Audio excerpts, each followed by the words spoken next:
Hello दोस्तों, मैं हूं अजीत और ये और आप मुझे देख पा रहे होंगे होम साइंस विद अजीत के यूट्यूब चैनल पर। तो हम लोग पढ़ रहे हैं आँख और आँख की यह हमारी सेकंड वीडियो होने वाली है, जिसमें हम लोग पढ़ने वाले हैं मानव नेत्र दोष। तो स्किप ना करिएगा, बल्कि आप इसे एक बार हमारे साथ आप 15 से 20 मिनट का समय दीजिए और हमारी गारंटी है, हमारा आपसे वादा है कि आप भूल नहीं पाएंगे। दूर दृष्टि दोष, निकट दृष्टि दोष, ग्लूकोमा, ट्रेकोमा, ये सारी चीज़ें कुछ हमने कॉन्सेप्ट इस प्रकार से तैयार किया है, वह आपके दिमाग में सेट हो जाने वाला है। तो चलिए प्रारंभ करते हैं। जब हम मानव नेत्र की बात करते हैं कि जैसा कि पहले कल हमारी फर्स्ट वीडियो इस पे थी मानव नेत्र के ऊपर, तो आप लोगों ने देखा था कि जो हमारा नेत्र है आपका एक प्रकार सेंसरी आर्गन है। सेंसरी आर्गन की संख्या 5 है, उसमें भी आपका नेत्र। नेत्र के माध्यम से हम किसी वस्तु को देख पाते हैं। देखने के कॉन्सेप्ट को लेकर हमने वापस बताया था कि जब प्रकाश किसी वस्तु पर पड़ता है, किसी वस्तु से पुनः हमारी आंखों में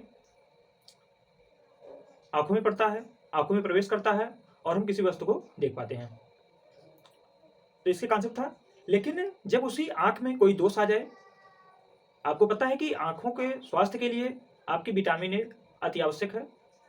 यानी कि जब भी विटामिन ए की कमी होती है तो कहीं ना कहीं हमारी आंख प्रभावित होती है और बहुत सारे दोष देखने को मिलते हैं आंख में, और उसके कई सारे कारण हो सकते हैं। तो सबसे पहले हम बात कर लेते हैं निकट दृष्टि दोष, जिसको इंग्लिश में मायोपिया के नाम से जाना जाता है। तो आपको हिंदी के साथ साथ इंग्लिश पार्ट को भी याद रखना होगा, क्योंकि आप बायो पढ़िए, फिजियोलॉजी पढ़ लीजिए, बॉटनी पढ़ लीजिए, केमिस्ट्री पढ़िए। तो यदि आपका इंग्लिश मजबूत रहता है तो आपको चीज़ें समझने में काफ़ी आसान हो जाती हैं। तो आप हिंदी के चक्कर ना पड़िएगा, बल्कि आप प्रयास करिए कि निकट दृष्टि दोष, जरा दृष्टि दोष हम लोग जान ही रहे हैं, आज से थोड़ा सा प्रयास करें मायोपिया और हाइपरमेट्रोपिया जानने के बारे में। तो निकट दृष्टि दोष को मायोपिया के नाम से जाना जाता है। जैसा कि कल हमने आपको आंख का चित्र बनाया था पिछली वीडियो में, वहां पे हमने दिखाया था कि आंख का निर्माण जो है कि 3 लेयर से हो रहा है।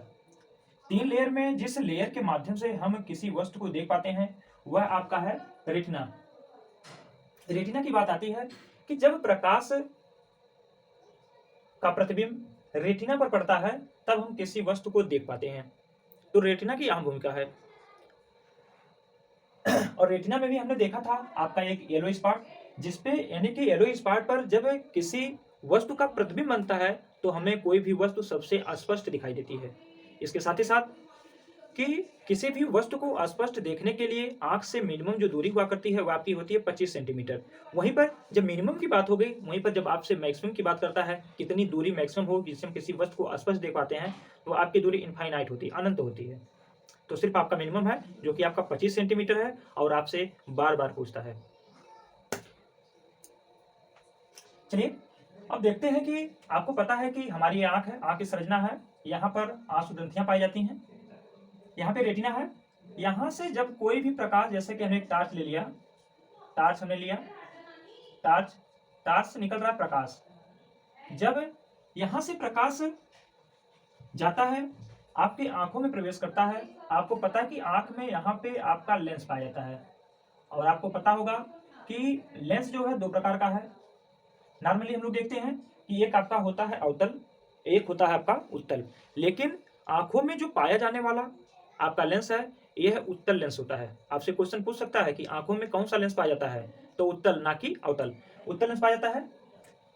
और ये जो लेंस होता है एक लिगामेंट होता है, और इसी लिगामेंट के माध्यम से लेंस जुड़ा होता है, और यही लिगामेंट इस लेंस को मोटा और पतला करने का कार्य करता है। जब प्रकाश यहाँ से इस लेंस पर पड़ता है, यह लेंस जो है यहाँ से प्रकाश को केंद्रित कर करके इसको कहाँ पे छोड़ता है, यहाँ पे केंद्रित कर देता है।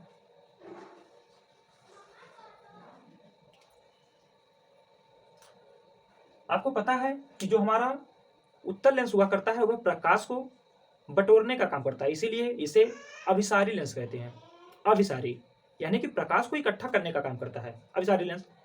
तो यहाँ पर जब प्रकाश का बिंदु है जो कि वस्तु का प्रतिबिंब है, जब रेटिना पर पड़ता है तब हमें वस्तु दिखाई देती है। और रेटिना के यदि वह येलो स्पॉट भी बन जा रहा है तो हमें कोई भी वस्तु सबसे स्पष्ट दिखाई देती है। लेकिन होता क्या है, जब हमें जरा दृष्टि दोष होता है, इसको हम अगर कहें कि निकट दृष्टि दोष होता है, तब उस स्थिति में जो यहाँ पे प्रतिबिंब था, जो आपकी यहाँ रेटिना थी, यह रेटिना पे ना पड़ करके बल्कि इसके पहले ही आपका प्रतिबिंब बन जा रहा था। प्रतिबिंब यहाँ बन जा रहा था और आपका जो है रेटिना यहाँ है। जब किसी वस्तु का प्रतिबिंब रेटिना से पहले बन जाए, जब किसी वस्तु का प्रतिबिंब हमारी आंखों में रेटिना से पहले बनने लगे तो उस स्थिति को निकट दृष्टि दोष के नाम से जाना जाता है। अब देखिए ये यहाँ पे है, इसका प्रतिबिंब यहाँ बन रहा है लेकिन रेटिना हमारी यहाँ पे है, तब इस स्थिति को निकट दृष्टि दोष कहते हैं। और अगर हम निकट दृष्टि दोष, आपको यहाँ से बात समझ में आ गई होगी, लेकिन हम जब निकट दृष्टि दोष की परिभाषा को देते हैं तो कहते हैं निकट दृष्टि दोष आंखों का एक ऐसा दोष है जिसमें पास की वस्तुएं तो दिखाई देती हैं, निकट दृष्टि दोष में निकट की वस्तुएं तो दिखाई देती हैं लेकिन दूर की वस्तुएं दिखाई नहीं देती हैं। इसका कारण क्या होगा? क्योंकि किसी भी वस्तु को आंख के जितना हम करीब लाएंगे उतना अधिक मात्रा में उससे रिफ्लेक्ट होकर प्रकाश हमारी आंखों पे जाएगा। तो उसका जो यहाँ पे जो आपका अभिसारी लेंस था जो कि इस बिंदु पर इसका प्रतिबिंब बना दे रहा था, तो वह फैल करके आपके रेटिना पर बन जाता है। यही कारण होता है कि निकट दृष्टि दोष में निकट की वस्तुएं तो स्पष्ट दिखाई देती हैं लेकिन दूर की नहीं। चलिए, यह कॉन्सेप्ट हो गया निकट दृष्टि दोष का। अब हम बात कर लेते हैं दूर दृष्टि दोष का। तो एक पॉइंट हमको यहाँ मिल गया, जबकि हमारा जो एक्चुअल पॉइंट था अगर इस पे बनता कोई चीज तो आपकी वस्तु आपको स्पष्ट दिखाई देती। आपका जो दूसरी स्थिति बनती है दूर दृष्टि दोष। दूर दृष्टि दोष में जब किसी वस्तु का प्रतिबिंब हमारी आंखों में रेटिना के पीछे बनने लगे या रेटिना से दूर बनने लगे तो उसी स्थिति को दूर दृष्टि दोष के नाम से जाना जाता है। अर्थात इस दूर दृष्टि दोष की स्थिति में दूर रखी हुई वस्तुएं तो अस्पष्ट दिखाई देती हैं लेकिन पास रखी हुई वस्तुएं अस्पष्ट दिखाई नहीं देती हैं। तो कॉन्सेप्ट आपका वही होगा कि जितना हम दूर ले जाएंगे, जब वो प्रतिबिंब पीछे बना रहा है, रेटिना से दूर बना रहा है, तो वहां से आने वाला प्रकाश आएगा कम और वह उसको जो है पहले बना देगा। ये स्थिति बनती है। तो दूर दृष्टि दोष, निकट दृष्टि दोष। अगर हम यहाँ पे कंडीशन को देखें तो आपका यह लेंस है जो कि उत्तल लेंस आंखों में है और ये आपका जो है यहाँ पे बनाने लगा, प्रतिबिंब आपका यहाँ बनने लगा। जब प्रतिबिंब में यहाँ पे बनने लगा तो इसी स्थिति को ही दूर दृष्टि दोष, ये आपका हो गया निकट, ये आपका हो गया दूर। यानी कि जब रेटिना से कोई भी प्रतिबिंब पहले बन जाए, जब प्रतिबिंब रेटिना से पहले बन जाए तब निकट दृष्टि दोष, जब वही प्रतिबिंब रेटिना के बाद बनने लगे तो आपका दूर दृष्टि दोष। दूर दृष्टि दोष में दूर की वस्तुएं स्पष्ट दिखाई देती हैं, निकट दृष्टि दोष में निकट की वस्तुएं स्पष्ट दिखाई देती हैं। यानी कि जो दोष होगा वही वस्तुएं अस्पष्ट दिखाई देंगी। लेकिन आपको कंफ्यूजन कहाँ होता है? जहां इसको लेकर के आप तो रट लेते हैं, याद कर लेते हैं, लेकिन परीक्षा के समय में जब आपके दिमाग पर प्रेशर होता है उस स्थिति में आप भूल जाते हैं कि किसके लिए कौन सा लेंस यूज होगा। इसके लिए देख लीजिए कॉन्सेप्ट हमारा, आप लिखिए। आपको पता है कि दूर दृष्टि दोष की बात हो या निकट दृष्टि दोष की बात होती है, आपके दो लेंस का नाम आता है, एक आता है उत्तल, एक आता है अवतल। देखिए निकट, यहां मैंने लिख लिया दूर, अवतल, उत्तल। ये देखिए आपके लेंस हो गए, ये आपका दोष हो गया। अब देखिए जहां पे दो अक्षर है, 2 के लिए 3, इस तरह देखिए 2 के लिए 3 और 3 के लिए 4। देखिए दूर दृष्टि दोष में दूर में 2 अक्षर है और आप उत्तल को देखेंगे तो आधा तथा एक ही तो अक्षर है, अक्षर तो एक ही है, आधा तथा। यानी कि जब दूर दृष्टि दोष होगा तो दूर दृष्टि दोष को दूर करने के लिए उत्तल लेंस का प्रयोग किया जाता है। 2 के लिए 3, 3 के लिए 4। देखिए 1 2 3, देखिए 1 2 3 4। यानी कि निकट दृष्टि दोष के समाधान के लिए अवतल लेंस का प्रयोग किया जाता है। अब देखिए अगर हम यहाँ पर, या आपका ट्रिक हो गया, आप लिख सकते हैं, अगर हम इनकी संरचना को देखें तो जब हम अवतल लेंस की बात करते हैं तो आपका कुछ इस तरह से बनता है। यानी कि आप देखेंगे प्रकाश इस पे आएगा, आपका सेंटर पॉइंट हो गया, यहां से प्रकाश को फैलाने का काम करता है। जो यहाँ पे प्रतिबिंब रेटिना से पहले बन जा रहा था, यानी कि अब उसी प्रकाश को आपके जो आंख पे चश्मे के रूप में अवतल लेंस को सेट कर दिया गया है, वही अवतल लेंस अब उसी प्रकाश को फैला करके थोड़ा सा आगे कर दे रहा है, जिससे कि प्रतिबिंब रेटिना पर बन जाए, प्रतिबिंब रेटिना पर बन जाए। ये बात समझ आ गई? यानी कि निकट के लिए आपका अवतल लेंस, निकट में पहले प्रतिबिंब बन रहा था, यदि हम उसी प्रकाश को थोड़ा सा और फैला दें तो वह प्रतिबिंब आपके रेटिना पर बनने लगे। बात समझ आ गई? लेकिन आप जब आंख को चेक कराने जाते हैं तो आप देखते हैं कि लेफ्ट आंख का 180 अंश है, या राइट आंख का जो एंगल है, एंगल को देखते हैं कि कोण मिलाता है। जो डॉक्टर हम जाते हैं वहां पे बनवाने के लिए चश्मा, तो देखते हैं एंगल मिलाता है। वह एंगल और कुछ नहीं बल्कि आपका जो येलो स्पॉट है, उसी येलो स्पॉट को उस एंगल के माध्यम से जो प्रतिबिंब को सेट कर रहा है। एंगल और क्या है? एंगल के माध्यम से ही, कोण के माध्यम से उसको घुमा करके उसका जो प्रतिबिंब बना रहा है वह आपके येलो स्पॉट पे बना रहा है। इतनी बात समझा गई? ये तो क्या निकट दृष्टि दोष के। जब हम वहीं पर दूर दृष्टि दोष की बात करते हैं तो हम लगाते हैं आंख के पहले उत्तल लेंस। जितना ही पावर इसका अधिक होगा, आपको पता है कि लेंस की क्षमता का जो मापन होता है डायोप्टर में किया जाता है, तो इसका जब हम लोग देखते हैं प्रकाश में पड़ता है तो यहाँ से प्रकाश जो है यह सेंटर करता है। जितना ही चश्मे का, जितना ही पावर का आपका अवतल लेंस होगा, वह जो प्रतिबिंब दूर बना था उसको उतना करीब लाएगा।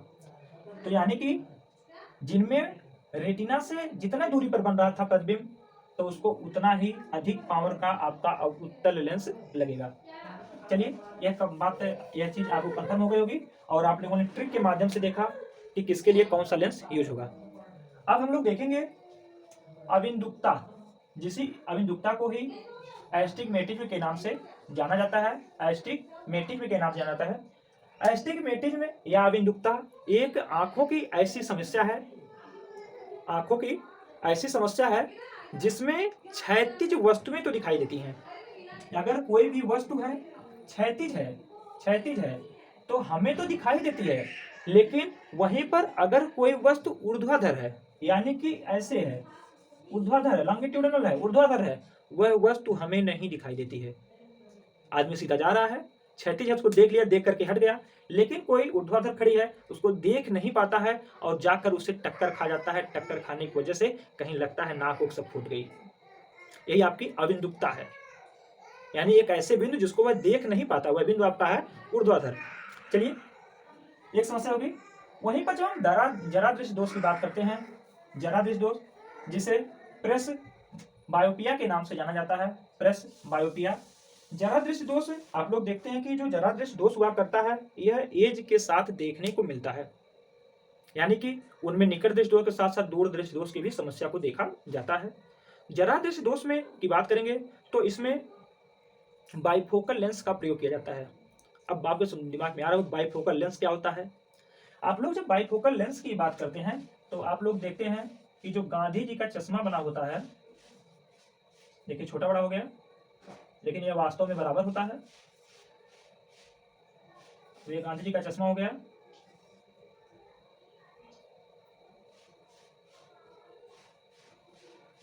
तो आप लोग देखते हैं कि ऊपर का उत्तल अवतल, लेकिन यहाँ पे नीचे भी आपके एक लेंस यहाँ पर लगा होता है।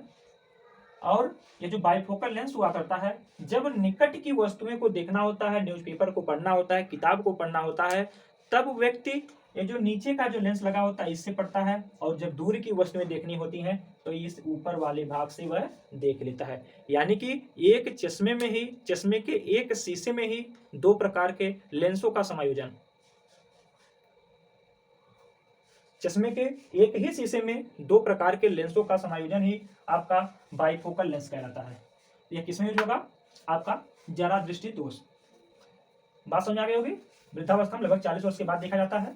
और इससे होता क्यों है? क्योंकि इसमें जो आपका लिगामेंट है, जो यहाँ पे लिगामेंट है, यह लिगामेंट जो कि आपके लेंस को एडजस्ट करता है, इस स्थिति के अनुसार इसको मोटा और पतला करने का काम करता है। यह धीरे धीरे इसकी जो कार्य क्षमता कम हो जाती है, अच्छे से कार्य नहीं कर पाता है। अच्छे से ना कार्य कर पाने के कारण ही ऐसी व्यवस्था करनी पड़ती, नहीं तो इसका काम खुद ही है इसको मोटा पतला कर दे रहना, जिससे हम किसी वस्तु को आसानी से देख पाते हैं। तो जब आपका लिगामेंट प्रभावित होगा तो आपको ये समस्या देखने को मिलती है। और ये जो आपके बाइफोकल लेंस की जो स्थिति हुआ करती है, तो इसको लगभग 40 से 42 वर्ष की आयु में देखा जाता है। वहीं पर जब हम ग्लूकोमा की बात करते हैं, ग्लूकोमा, जैसा कि हमने पिछले वीडियो में ग्लूकोमा पर थोड़ा सा चर्चा किया था कि जो आपका एक्वस हैमर है, यानी कि जो आप लोगों ने देखा था, जो फ्लूइड था जो कि आंखों का पोषण कर रहा था, आपके कार्निया का रेटिना का पोषण कर रहा था, लेंस का पोषण कर रहा था और सारी ग्रंथियों का पोषण कर रहा था, जो कि लेंस और आपके कार्निया के बीच में स्थित था, लेंस और कार्निया के बीच में स्थित था एक्वस हैमर। तो यही जब है, आपको पता है कि इस पे भी यह दाब पे होता है। अब MMHG, यानी कि जब यहाँ पे जो द्रव है, जब इसका दाब जो होता है, वह दाब जब नॉर्मल जो इसका दाब हुआ करता है वह आपका 10 से 21 mmHg हुआ करता है। जब यहाँ पे जो एक्वस हैमर है, जब इसका दाब 21 mmHg से बढ़ जाता है, तो उसी स्थिति को ही ग्लूकोमा के नाम से जाना जाता है। और आप लोग देखते हैं कि यह भी आपका अंधेपन का कारण हो सकता है ग्लूकोमा की स्थिति में। और इसका मेजरमेंट करने के लिए आप लोग जब जाते हैं तो डॉक्टर आपकी आंख में एक दवा डालता है। दवा डालने के बाद आपकी आंख को खोल करके एक यंत्र हुआ करता है, और एक यंत्र उसी के बाद आपकी आंख पे लगा करके खोल करके वहां पर मेजर कर लेता है कि कितना है, उसके डायमीटर को मेजर कर लेता है। तो यहाँ से हो गया, तो आपको शायद ग्लूकोमा यहाँ से समझ में आ गया होगा। अगली बीमारी जो आंखों की है वो आपकी है ट्रेकोमा। ट्रेकोमा बीमारी की जब बात होती है तो यह इस बीमारी के लिए एक जीवाणु जिम्मेदार हुआ करता है। कौन सा जीवाणु है? उस जीवाणु का नाम है क्लैमाइडिया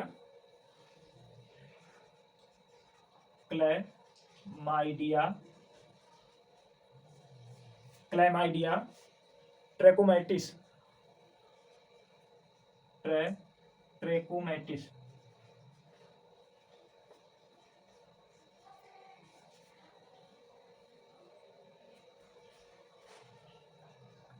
उस जीवाणु का नाम है, ये आपका जीवाणु है। आपको याद रखना होगा कि आपका बैक्टीरिया है कि वायरस, क्योंकि आप लोग जब देखेंगे कंजक्टिवाइटिस को देखेंगे तो यहाँ पे आपको वायरस मिलेगा, लेकिन यहाँ पे बैक्टीरिया है। उस बैक्टीरिया का नाम है क्लैमाइडिया ट्रैकोमैटिस। और इसी जीवाणु के कारण ही आपके आंखों में एक रोग होता है ट्रेकोमा, जो कि आपकी छुआछूत से फैलता है। जैसे कोई भी व्यक्ति है जिस रुमाल से अपनी आंख को पोंछ रहा है, हम उसकी को यूज करें, उसकी आंख है उसके संपर्क में रहें, तो यह बीमारी फैलती है ट्रेकोमा। और इस ट्रेकोमा, इस जीवाणु के कारण ही यह बीमारी हो रही है, जिसका नाम ट्रेकोमा है। और यह बहुत तेजी से अंधापन लाता है, यानी कि इस बीमारी की स्थिति में व्यक्ति का जान लीजिए बहुत चांस रहता है कि वह व्यक्ति अंधा हो सकता है। तो ट्रेकोमा के लिए आपके जो सबसे इंपॉर्टेंट है, जो उसके लिए जिम्मेदार जीवाणु है, वह आपका ए है। वहीं पर जब हम स्ट्रेबिटिज्म की बात करते हैं, स्ट्रेबिज्मस की बात करते हैं, स्ट्रेबिज्मस और कुछ नहीं बल्कि आप लोग देखते हैं कि बहुत लोगों को देखते होंगे कि एक आंख तो नॉर्मल सबके की तरह होती है, आम लोगों की तरह होती है, लेकिन वहीं पर उनकी दूसरी आंख तिरछी हुआ करती है। यानी कोई एक देखेंगे इधर तो एक आंख तो बताए कि वह व्यक्ति इस दिशा में देख रहा है, लेकिन वहीं पर दूसरी आंख की दिशा दूसरी होती है। अर्थात हम इसको इस सेंस में समझ सकते हैं कि एक आंख दूसरी आंख से अलग दिशा में मुड़ जाती है। एक आंख दूसरी आंख से अलग दिशा में मुड़ जाना ही स्ट्रेबिज्मस कहलाता है। स्ट्रेबिज्मस, जैसा कि आप लोग नॉर्मल गांव में आपको दिख जाएंगे लोग कि हम लोग उसको क्या कनक्खा क्या इसी तरह गांव में देहात में लोग बोलते हैं, अब आपके यहाँ क्या कहते हैं। तो स्ट्रेबिज्मस जाना। वहीं पर जब कंजक्टिवाइटिस की बात करते हैं तो आप लोगों ने देखा था कंजक्टिवा, जो आपकी आंख है, आपकी जो आंख है, आंख में जो आपका आइरिस प्यूपिल है और यह जो सफेद भाग है, इसी को कंजक्टिवा के नाम से जानते हैं। जब यही कंजक्टिवा प्रभावित होता है तो इसी को ही कंजक्टिवाइटिस के नाम से जाना जाता है। जब कोई भी व्यक्ति कंजक्टिवाइटिस नामक रोग से प्रभावित होता है और इसके लिए जिम्मेदार एक प्रकार आपका क्या है, वायरस है, विषाणु है, इसी से प्रभावित यह रोग होता है। कंजक्टिवाइटिस से प्रभावित व्यक्ति के जो आंख का कंजक्टिवा हुआ करता है, यह लाल हो जाता है। लाल होने के साथ साथ आंखों में दर्द रहता है, दर्द प्लस लाल रहेगा, और इसके साथ ही साथ खुजलाहट देता है, आंखों में खुजली करता है। और जो आप लोग देखते हैं सफेद आंखों में आपको पतली पतली लाल लाल नस दिखाई देती है। तो जब कोई भी व्यक्ति कंजक्टिवाइटिस से प्रभावित होता है तो यही नसें ऊपर उठ जाती हैं। कंजक्टिवाइटिस जो कि आपके वायरस से प्रभावित है, वायरस से होने वाला रोग है, जिसमें आपकी आँख की कंजक्टिवा प्रभावित होती है और जिसमें कंजक्टिवा में पाई जाने वाली नसें उभर कर ऊपर आ जाती हैं। तो इतनी बात समझ आ गई होगी। यही आपके 8 आपके रोग थे आँखों से संबंधित। हमें पूरा उम्मीद है, हमें उम्मीद है, कॉन्फिडेंस है कि आपको समझ में आ गया होगा। यदि आपको समझ में आया हो तो वीडियो को लाइक करिए। यदि हमारे चैनल पर प्रथम बार विजिट कर रहे हो तो चैनल को सब्सक्राइब करिए और एक प्यारा सा कमेंट, जिससे हम आपके लिए निरंतर वीडियो लाते रहें। धन्यवाद।